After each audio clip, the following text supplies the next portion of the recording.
Hey everybody, Arturo Johnson here. Today I want to talk to you about the mindset around money, whether you have a rich, a poor, or a middle class mindset. And I believe that the mindset that you have around money is going to determine whether you're rich, poor, or middle class.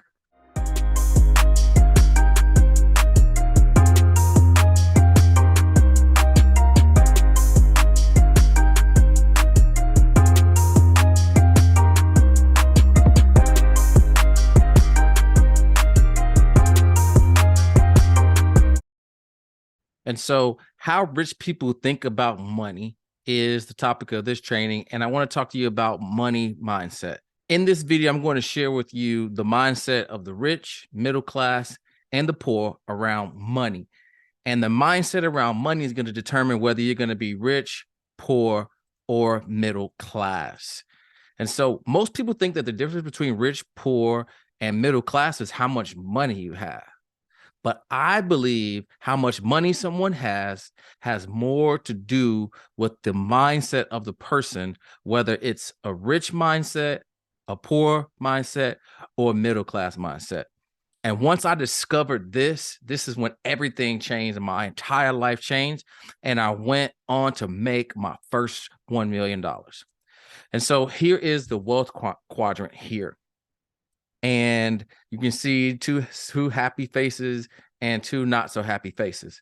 And so how we look at money is going to determine how much wealth we accumulate in our lifetime. And so what is your mindset around making money? Well, the first quadrant here down to the bottom left is job. So Johnny with the job.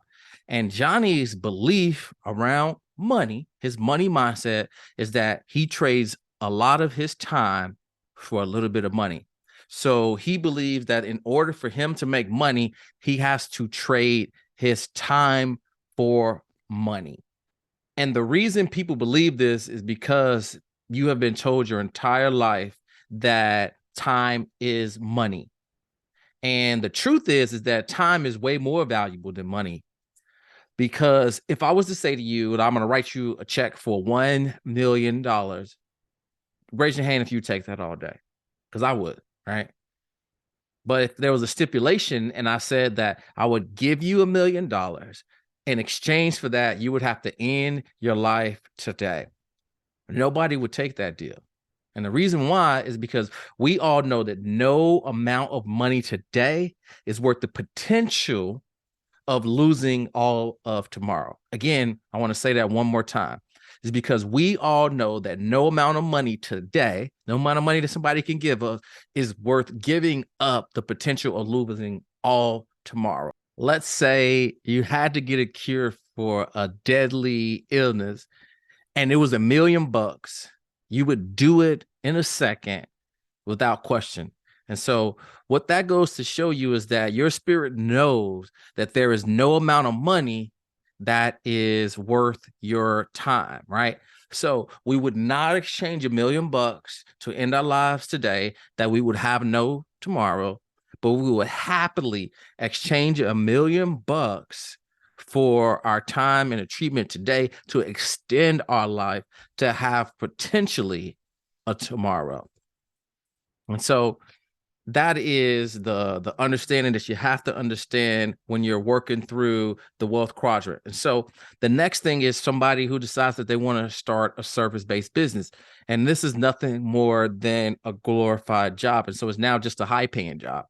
And the person who starts a service-based business, their belief is that they can trade a little bit of time for a lot of money. What you need to do in order to achieve wealth is you need to have a product-based business, okay? And this is where you can create a product one time and it'll make you money forever. So from now on, I want you thinking about how can I only do things that are going to give me an infinite return? And this is where you have products or offerings. And so you can think about all the things that you purchase. These are products that you can use. If somebody came up with the idea, they created something one time and people would just buy them over and over and over again. And so the last quadrant for the wealth quadrant is a business investor. And these people believe that they can use their money to make more money. So not only do they find successful businesses that have already probably made their first 1 to 10 million, the second thing that they do is they leverage those people or those businesses, excuse me, to make more money. For example, Facebook was really successful and like one of the first billion-dollar companies to come out of the tech space. And what they did was they acquired Instagram. Now, what they could have done is they had enough engineers and enough smart people. They could have created their own Instagram. But instead of doing that, they bought Instagram. Well, why did they do that? The reason why they did it is because they wanted the users, they wanted to leverage the behavior and the people who were already on the platform. So they used their money to acquire users that were already on the platform. And that made them billions and probably now trillions of dollars. And so, again, you want to be thinking about this from an investor or product-based business owner. And more importantly, you want to be thinking with the mindset of multiplication, where how can I do something one time that is going to pay me over and over and over again? And so the reason why this is important is because if you have a job, what happens is you have no time and you have no money because you spent all your time working. And then as soon as you get done working, right, you're tired, so you don't do anything else. And then you got a little bit of money because taxes are coming out. So you're only getting about 60% of your money.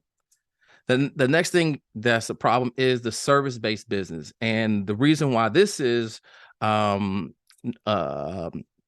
trap of the middle class is because you got money, but you have no time to enjoy it because you're trading a little bit of your time for money. And what happens is as you scale, you end up having to spend more of your time and you're making money, but you just don't have enough time to enjoy it because you're spending so much time servicing your clients.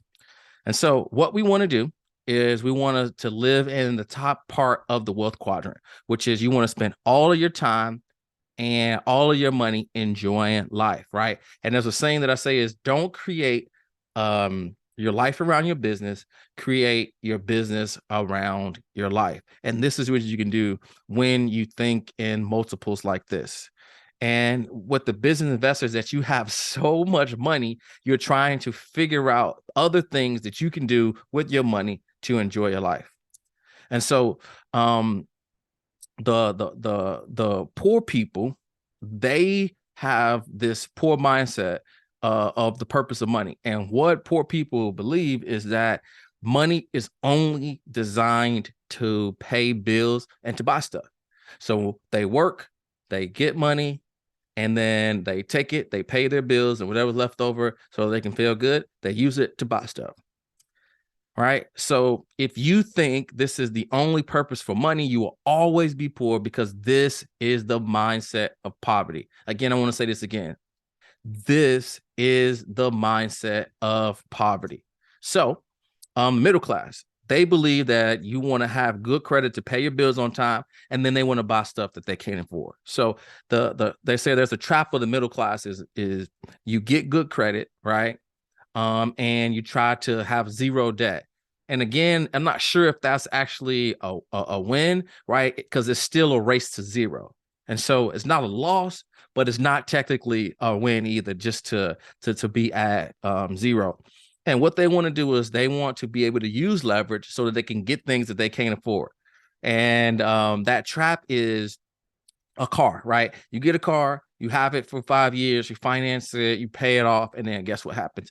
Oh, I think it's time for me to get a new car. And you stay perpetually paying a monthly payment that increasingly gets higher and higher over the 20, 30, 40 years of your career.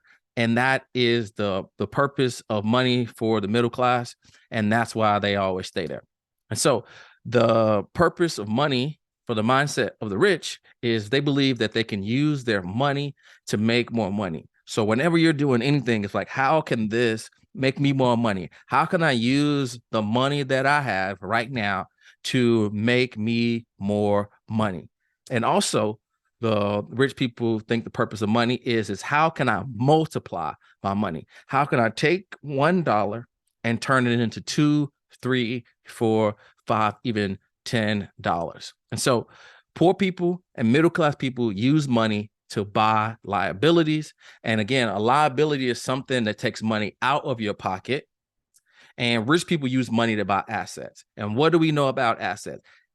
Income follows assets. The most successful, the richest people in the world have two things. They either have the most assets or they have the most important assets. And assets are something that you use your money that ends up putting money back into your pocket. And so once you start thinking like the rich, and every time you get $1, you're thinking, how can I turn this $1 into two, three, four, even five? You'll have a rich mindset and start to attract wealth. I hope this video was helpful. Like, share, subscribe, and I'll see you in the next video.